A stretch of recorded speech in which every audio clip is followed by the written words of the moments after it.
Hi, everybody. I'm James Tree-Gilmore, and I am the caretaker of the 280 years old Black Thunderbird pipe. And this is one of my friends here, Carolyn Durgan, and we're going to be talking about how do you clean a pipe, and also be talking about how do you make the mix, which I have already pre-made, but I'm going to show you what it's made out of. And when I say mix, it's what we burn in the pipe. And I will talk a little bit about tobacco, but I don't use tobacco in my pipe. It's too strong for me. But there's a lot of people that use nothing but tobacco in a pipe. So we'll talk about both subjects here. First, we're going to talk about cleaning the pipe. I've had several people after our last pipe ceremony that asked about how do you properly clean a pipe. And in the past, I always used hot water, not boiling hot, but just good hot water. And if I'm on a well, which we are here in the cabin, I use the hot water out of the tap. But if it's treated water, like with chlorine and other things, I don't use the tap water. I try and use pure water that comes from a lake or a stream, and I happen to live right on a stream, so I can get my water out of there. But then I heat it up on the stove, and then I use that hot water to clean both the stem of the pipe and the bowl of the pipe. And somebody asked about how often do I clean my pipe. I clean it after every ceremony. I've found that if you don't clean your pipe regularly, it builds up a lot of tar and resin, and it starts to plug the pipe and make it so it won't smoke. And the tool I use, the only tool I use, is let's see if I can show it here. It's a bent piece of wire, and it's important to keep it very clean so there's no tar or resin left on it as well. And one of my pipe students taught me something that has made my pipe cleaning a whole lot easier. And there are some tribes that will say the pipe bowl should never touch water. So how you clean it out is, I'm not sure how they do that. It's the Arapaho, if I remember right. Anyhow, I use what's called isopropyl rubbing alcohol, which is poison. So when I'm doing this stuff here, like I try and suck the alcohol up into the pipe stem. You don't want to get it in your mouth. If you do, it's real nasty, but you spit it out and wash your mouth out real quick, because this type of alcohol has killed a lot of people who thought, oh, I can drink this just like I could drink some vodka or something like that. And it is a poison, but it's okay to use with the pipe. It's made from wood, it's natural, it's distilled, and I found that the pipes work really well with it. And the pipes have a personality that you will get to know with your own pipe, and it'll let you know if it's okay to use the rubbing alcohol. So I just used this pipe in a ceremony, and I use this to, you go in first from the back end where you put the stem, because you have to send everything out this end here. You don't want to blow it out the other way, because the smallest hole right in here is what I'm doing right now. And then what I do is I put some paper towel here. Well, that one burned up pretty well, so there's hardly any in there. And then the second thing I do is I do this to get any of the stuck ashes or anything that are there. Again, blowing it from this end. If you blow it from this end back, it can plug in there. So that's just the way I've learned how to do it. So do you ever get big giant chunks coming out? It depends on the mix. I'll talk about that, and remind me to talk about bark, Okay. inner bark, because that's important, because they're the biggest pieces. Okay. And they sometimes tend to not burn all the way up, and then you get big chunks and that's when you have to come and blow it from this end out this way. because if you try and blow it this way, it'll plug in the smallest hole, because there's the big hole in the end where we put the mix, and there's a big hole back here where we put the pipe stem in. But then down here, right about here, the hole gets really small because we don't want to be sucking burning ash. And you shouldn't put a screen in there or anything. You will get a blast of burning ash if you haven't learned how to draw on the stem at just the right amount of breath that you're pulling in, so that you don't get the burning ash, but you do get the smoke. It's something you just have to learn by practicing and doing it over and over again. And I still, to this day, I get a blast of ashes depending on which pipe I'm using. So anyhow, now for the stem, again, it's important the direction. You take the rod. This rod is actually made out of, you can go to a hardware store and you can get this kind of metal rod that they use to hang the suspended ceilings, those white, and it works perfectly because it's thicker and stronger than Coat hanger? coat hanger. I also use coat hanger, but the coat hanger it's when you straighten it out, you have to hammer it to get it completely straight, and you can never really get all the links out of it. But we take our rod and run it from the mouthpiece down to the tang that goes into the stem, but of course it's apart from that.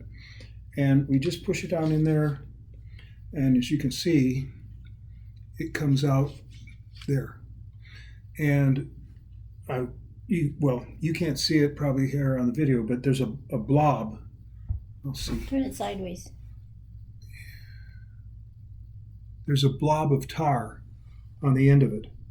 And I'll pull that off with the stem, or off of the rod, before I pull it back in, because all we'll do then is just pull that stuff back into the pipe. So I run it out, there's a little bit more on there. I wipe it off. And after I've cleared any of the debris through there, that's good. And remember, you always want to clean the sticky tar off of the stem cleaner.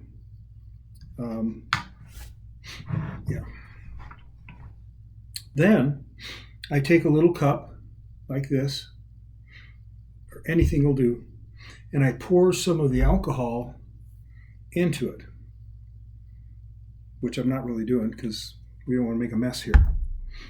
And then I take the stem, which I've already stuck the rod through, and I tilt it, and I put the stem right down in the alcohol and suck it up. But again, don't suck it up because it's a small hole, so the alcohol will go a long ways. You really don't want to get it in your mouth because then you have to, blow it out, rinse your mouth. So with experience, and especially if your pipe stem is smaller, it's a smaller pipe, you just draw it in and then hold it there. You have to, and that has that alcohol inside there, and it dissolves the tar and the sticky stuff. How long do you have to hold it in there?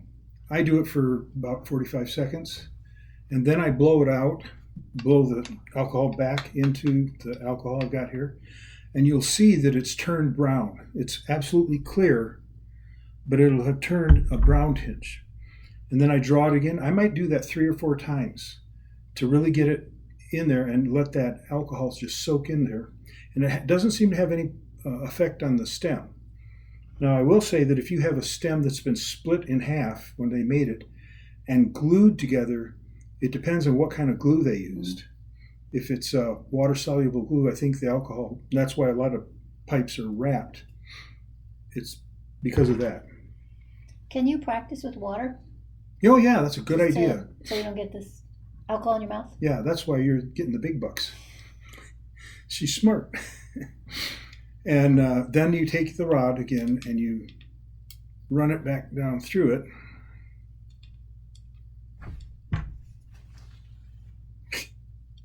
There we go. Thank you. And over the liquid, little dish or container. I just run it through there, and it'll bring out a whole lot more of the tar. And then what I do is I might do that 3 times, 4 times. Then I take it out and I blow through here real hard, and it blows all that alcohol out. And the alcohol will evaporate really quickly, so it's gone. So I'd go. So that's how I clean a pipe. One quick question. Okay. What's on the end? Or do you That's a Band-Aid. Okay. Because it's sharp. Okay. And also when I fly, I put one on each end, because when the TSA people, they're feeling around inside your thing. If they get poked by that, they're not going to be real happy. So when I travel, I put just a piece of tape or Band-Aid on this end so my hand doesn't get hurt. But I also, when I'm flying, I put one on this end as well. So that's it on how to clean a pipe. Now you can do the same thing with hot water. Go ahead. Did forget, what length do you recommend for the wire versus the length of your stem?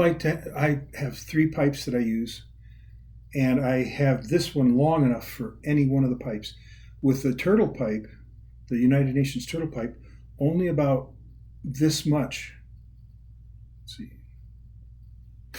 Only about this much, not even a full inch, comes out at the end. This pipe stem is shorter than that one, but I make it so it's long enough to go through any pipe that I have. And so if you have a short pipe, 6-inch pipe, you only need 8 inches. And if you're going to make a little curve for a handle, enough for that. But coat hangers work really well, the metal coat hangers, but they're getting hard to find. So if you have one in your closet, grab it.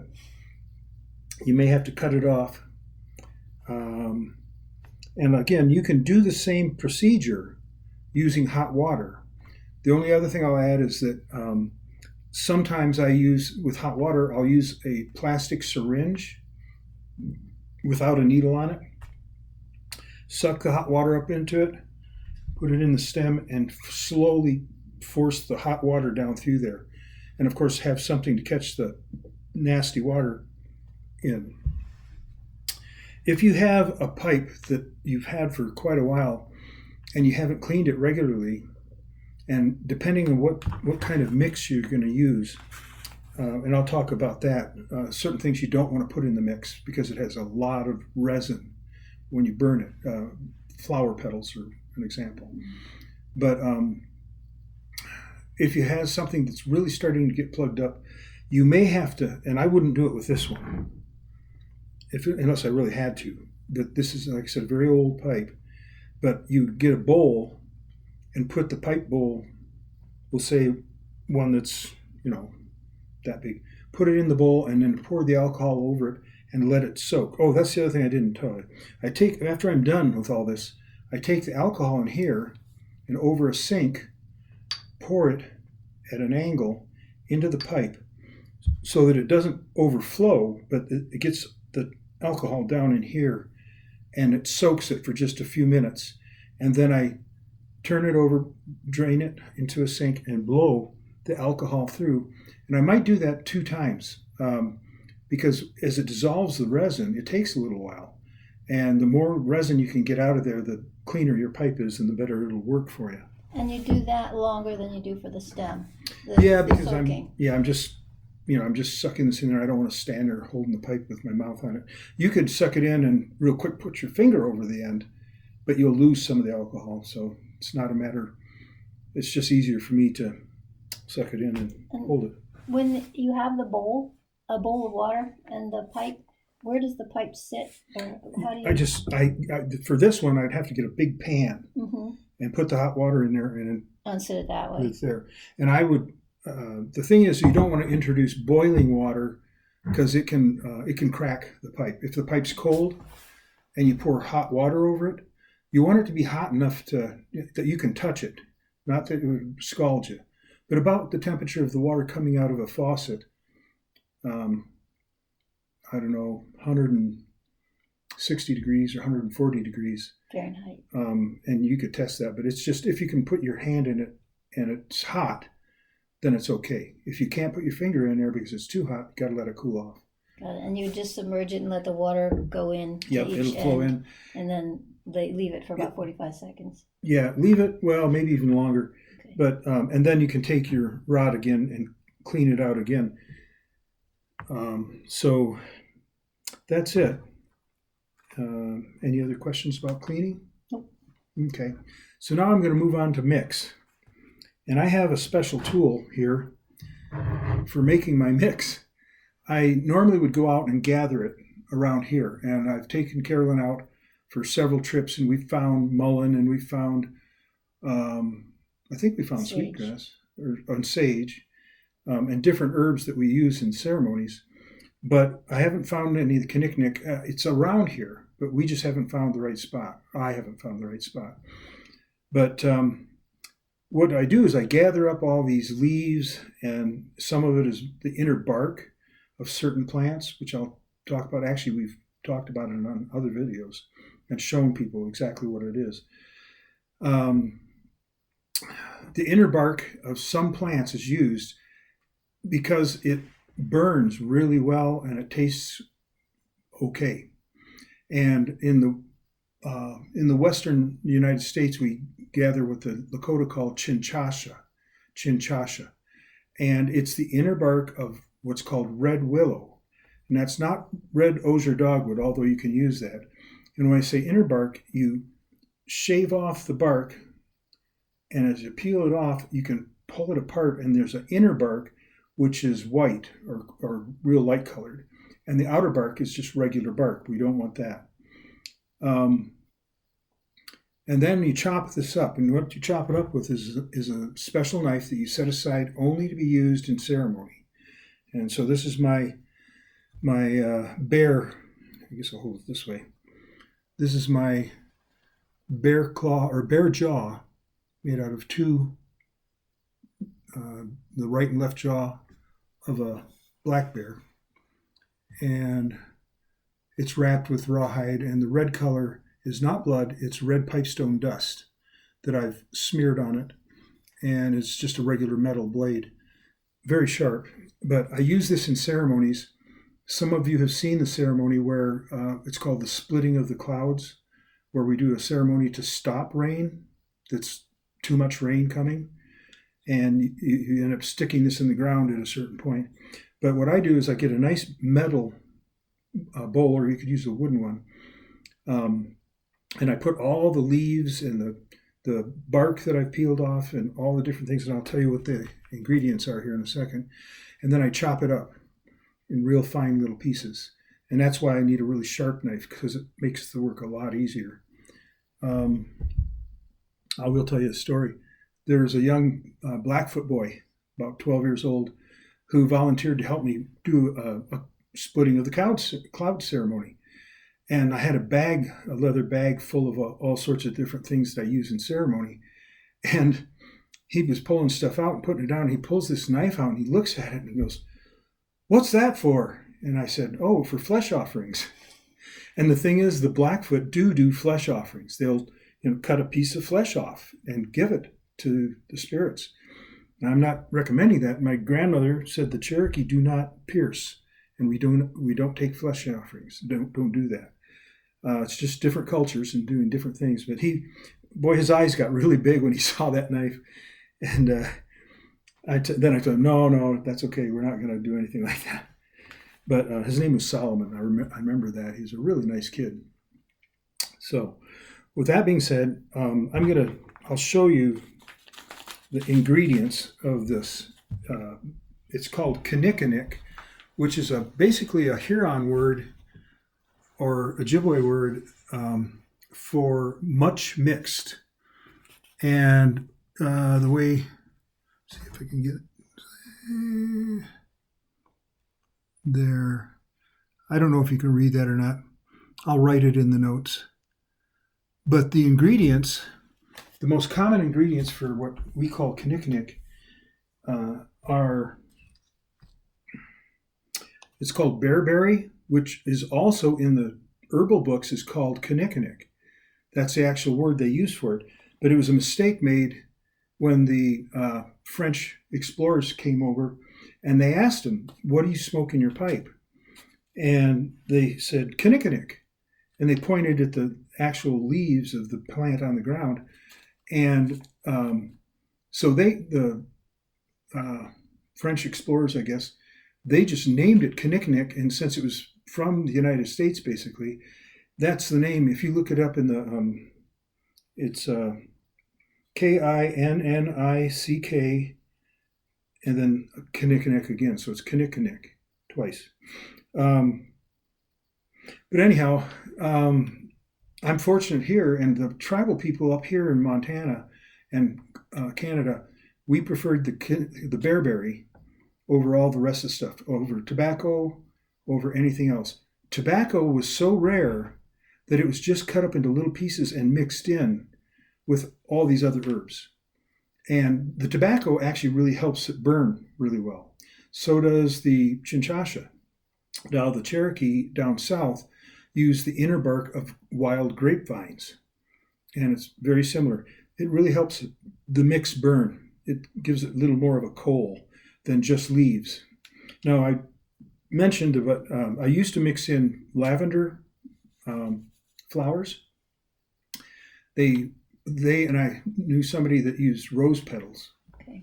But the flowers tend to really be sticky, and so they really plug your pipe up pretty quick. So I don't use any of that. The next ingredient is mullein, which you have all over Europe, and we have all over here. It's actually from Europe and maybe Asia.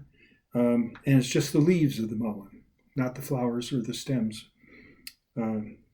Red willow bark, which is the chinchasha, and it would be the inner bark. Osha root, which you can probably get. I know several of the people that are going to be watching this are in Europe. But if you just look up Osha root and the translator, and it'll give you the Latin name, and then you can get that. And then yerba santa. Now, I've never been able to find yerba santa other than in shops where they sell herbs, and I don't know what the name would be. I will say that I know that a replacement for sage that we use to smudge, I don't put sage in the mix, we smudge with it, is in German is called Beifus. I think I'm saying that right, Beifus. It's not exactly the same. I think it's the same as what we call,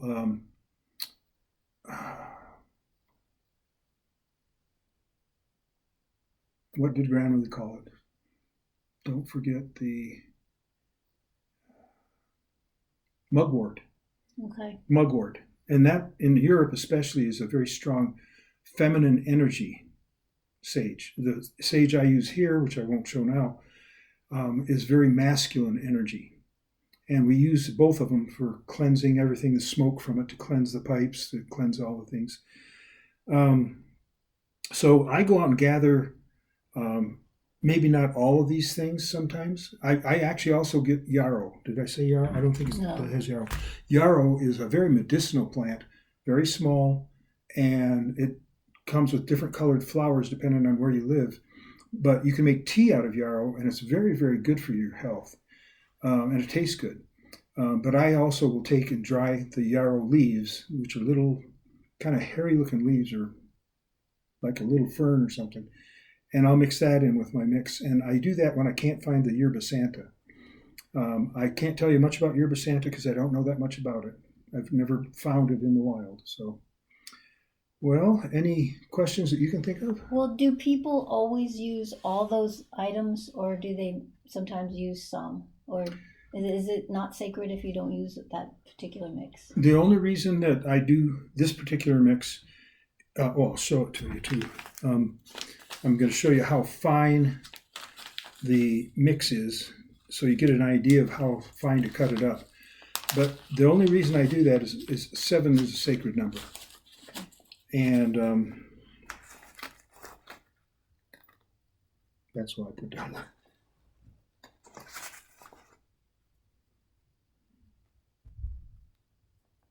So I'm going to show you this to give you, and I'll shake it a little bit, to give you an idea of how fine you chop it up.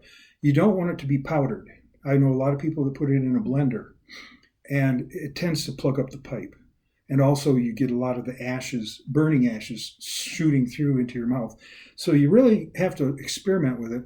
And I will give you the name of where you can order this, especially if you're in the United States. I do know that if you order it over in Europe, there's tariffs and taxes and shipping and investigations on everything, and it's kind of hard to order it and bring it over.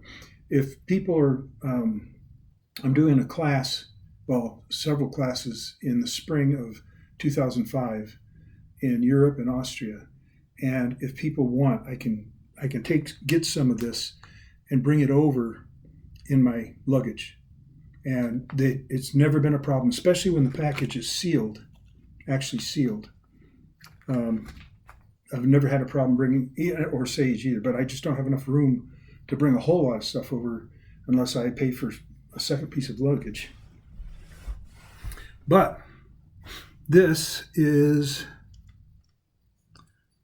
how fine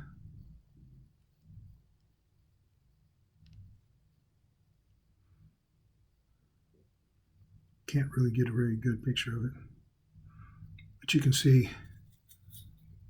I wonder if we put more in the bowl, you could see it better. I'm afraid I'm going to dump it all out on the computer. So anyhow, that gives you an idea. I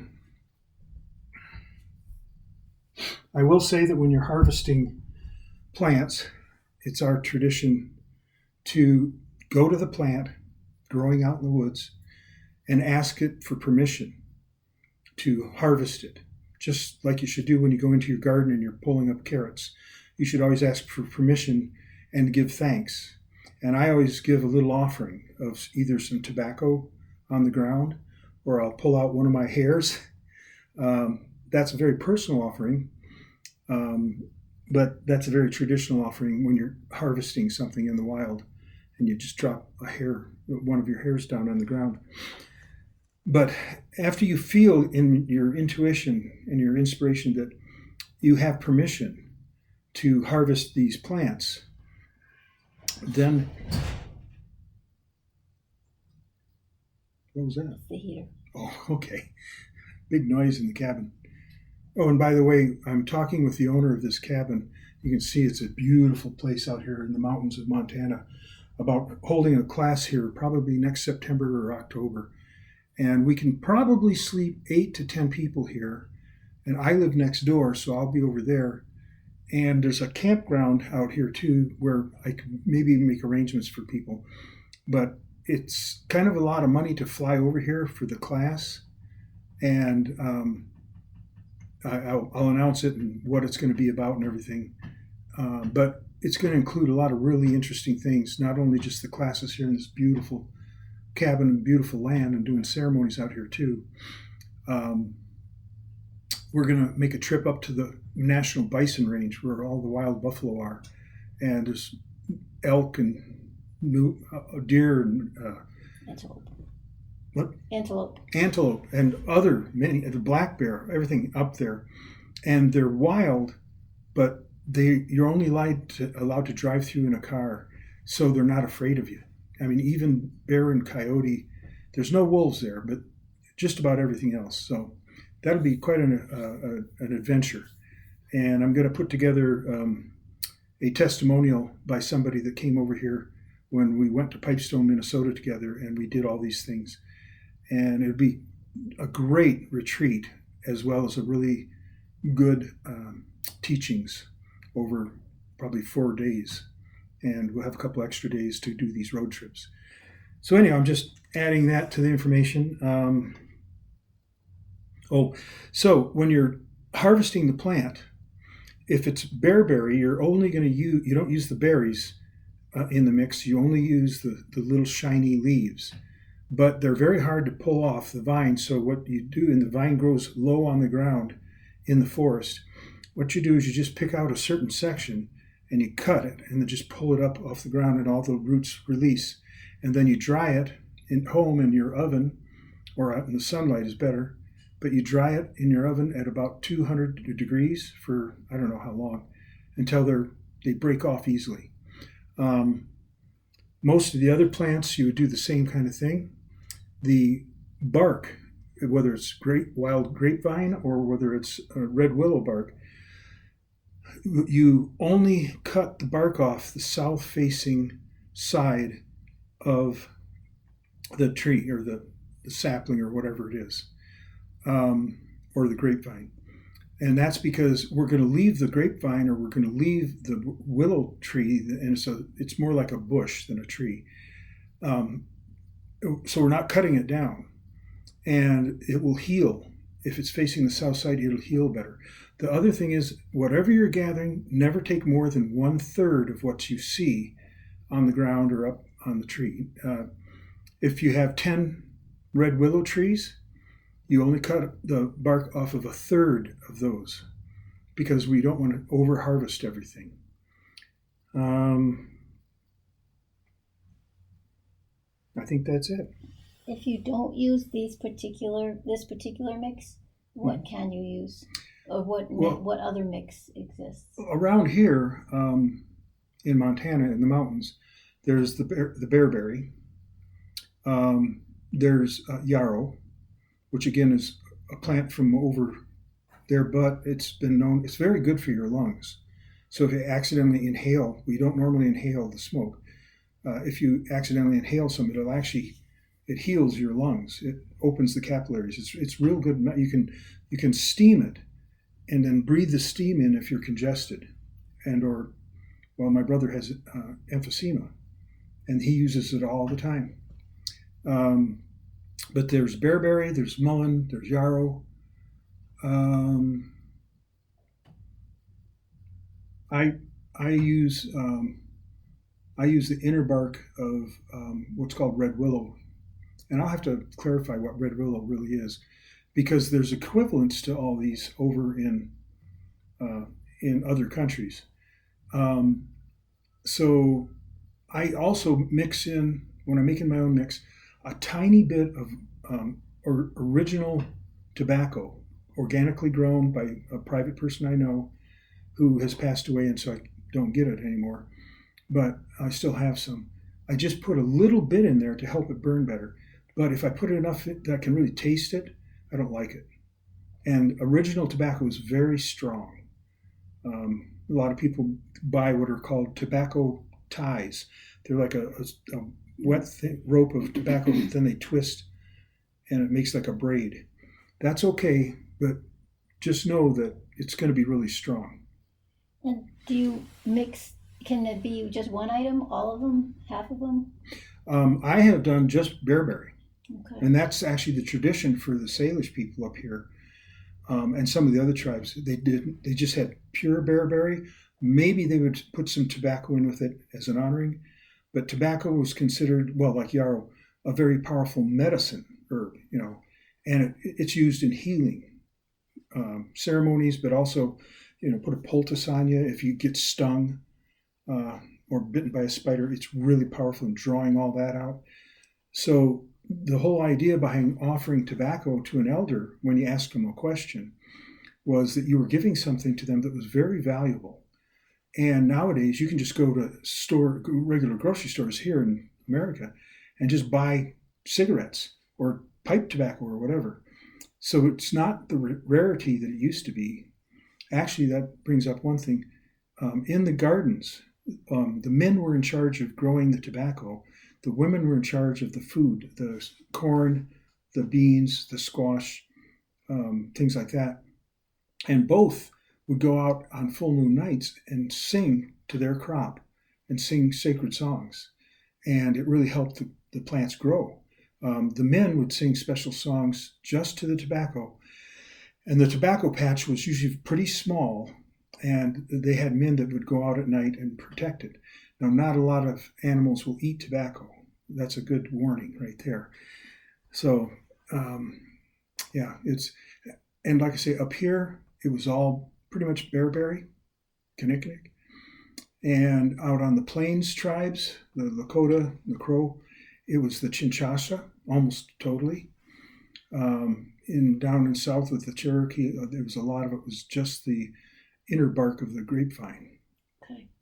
But usually if you make a mix, it just tastes better. And tobacco was rare because it was hard to grow, or you couldn't get seeds, or do you have an understanding of why it was so It rare? was rare because it was not hard to grow, but the original tobacco was a very small, a leaf about that big, Okay. and so you would grow it as a crop, but you wouldn't get a whole lot. And the seeds were hard to find, and they traded. Different tribes traded for tobacco seeds so that other people could then grow it. And so it would start like back east, and then it spread. When tobacco came with the white settlers, it actually came from North America. And they, in Europe, they, what do you call it? They orchestrated it, to grow great big leaves, and they kept growing and growing. And so that's one of the reasons it was rare. Okay, thank you. Good question. And there's tobacco from South America that's super strong. I think they call it something like, it's like Gestapo. So I can't remember what it's called, but it's so strong that if you smoked a cigarette of it, you literally are just blown right away. Lots of nicotine in it. Yeah, tons. So, okay. Well, I think we'll close it with that. Thank you, Carolyn, very much. You're welcome. And